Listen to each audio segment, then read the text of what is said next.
This is Giovanni Roverso in Bellingham, Washington. You're watching Live Music Fights for Survival, Part 2. On April 29th, I interviewed Katie Gray about Make.Shift Art Space, a music and arts-oriented nonprofit organization known in part as an all-ages music venue.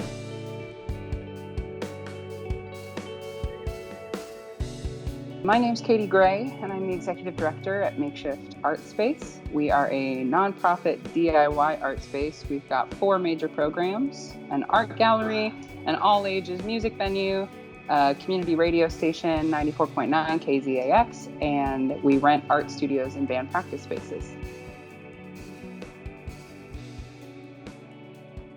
There was like a week or two period where it was not mandated, and it was clear that things were serious, but people weren't really sure how serious the pandemic was.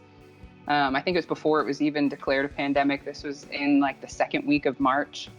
And there was a week of me not being sure what to do. If I should cancel things. Like at that point, the health aspect, we just didn't know as much as we did shortly after that. So weighing the consequences of the impact that would have on musicians, and I was worried that if we made a decision to shut down first, then other venues might do that, and I was thinking about the consequences that would have on the individuals who work there. So it really, before the decision was made, was the most stressful. Once it became clear that no, this is serious, we have to stop doing shows and large gatherings, I was actually able to relax a little bit more, just because I was like, okay, at least I know what I'm doing, and now I can plan accordingly.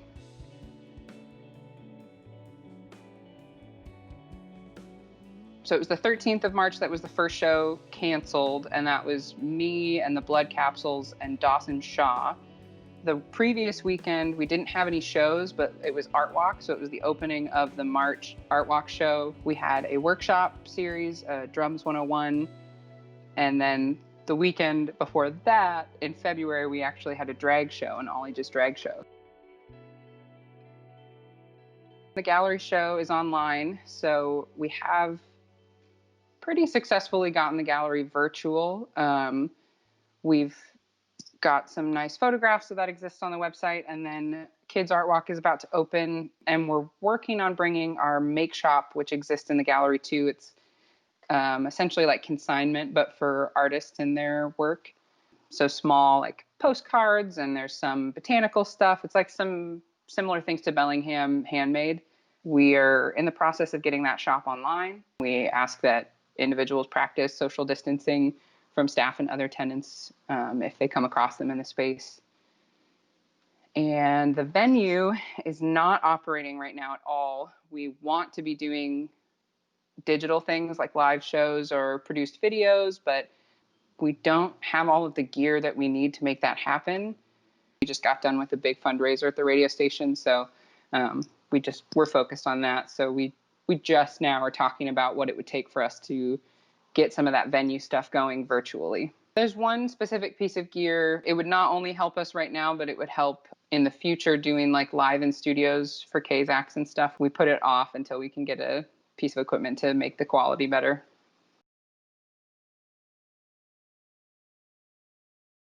Everybody is still working. The position whose hours have suffered the most is our volunteer coordinator, because there aren't any live events to coordinate volunteers for right now. The studio program is the only program of the 4 that not only breaks even, but brings in money. The radio station, the gallery, and the shows are all in the red as programs.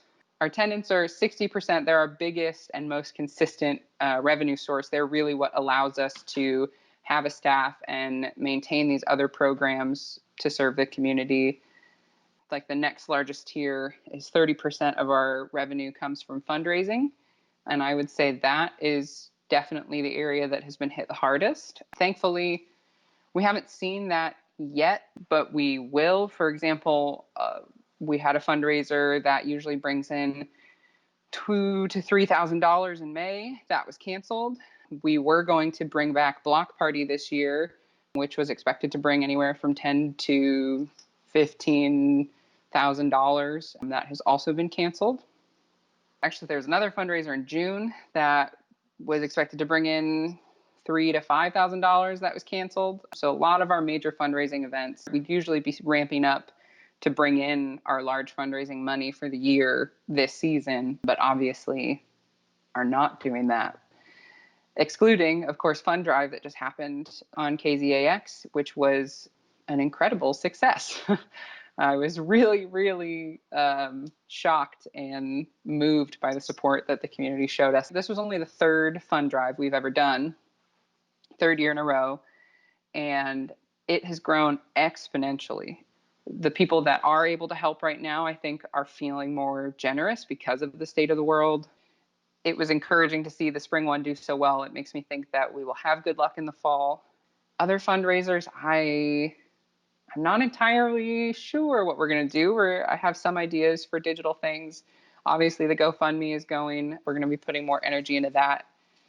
Yeah, we have a decent amount of money. I mean, we're going after grants more too. We're obviously looking into all the different relief. Those are the main sources. The gallery and the shows, the two programs that are like had to totally move digital or be canceled, only account for like 5% of our revenue in a year.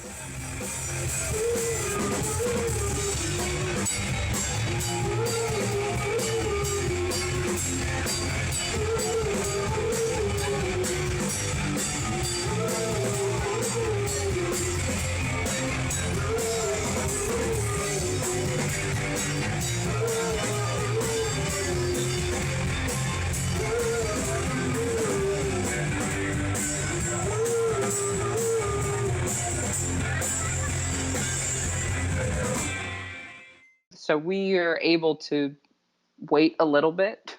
Like we're not totally in hot water yet, but we have to make some changes and adapt, or we will be for this year. We didn't receive our full rent from tenants in April. We received more than I expected, and it's something that's tricky because our tenants, we rely on that income to maintain our organization, but they're also part of the community that we're trying to serve. They're artists and musicians in town. So it's like I don't want to kick anybody out over this pandemic. That's not a thing I want to do. I don't want to put people in debt to us. It's not like we're a landowner just trying to fill our pockets. We rely on that income to give the handful of people jobs and to keep providing the programs that the community engages with. If our tenants are in a good spot and they're able to pay rent, then that's amazing. I mean, that makes a huge difference in us being able to exist. Things would have to be pretty bad for us to start looking into loans, excluding the Paycheck Protection, because that is something that we can use for rent and for payroll, and then it's a grant. They'll forgive the loan. Basically, they've made that a really easy route to forgive, which rent and payroll are like our biggest expenses. And we did apply for that, and we got approved. That particular loan, that's why it was so appealing, was because there's a list of specific things that if you use the money for those things, it will be forgiven. The one thing that hasn't been super clear, which I think is just because it came so rushed, which is helpful, is how exactly we need to keep track of things and report the money and the way that we've used the money. Like also some money specifically designated for arts and humanities nonprofits. It's a grant, but it's relief money, so it's not as competitive as other grants, and it's a much shorter application. Generally, my rule is everything takes longer than you think it's going to. That's a huge lesson I have learned in this role, and I think that's tenfold right now, just because, like I was saying, everybody's capacity to like function right now is limited compared to what it normally is, which is okay. The venue is the big one, and we're in a better spot than a for-profit venue because our overhead for doing shows is so low because we rely on volunteers primarily. So even if we were allowed to do 20-person gathering or whatever. I think people are going to want to see live music. I think people are going to want to play live music if they can.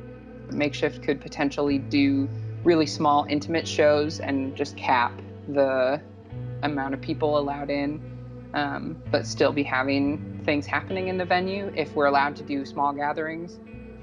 I think it's a positive thing that we're learning how to make our programs more accessible via the internet, and we will continue to keep whatever we learn. We're going to keep doing it.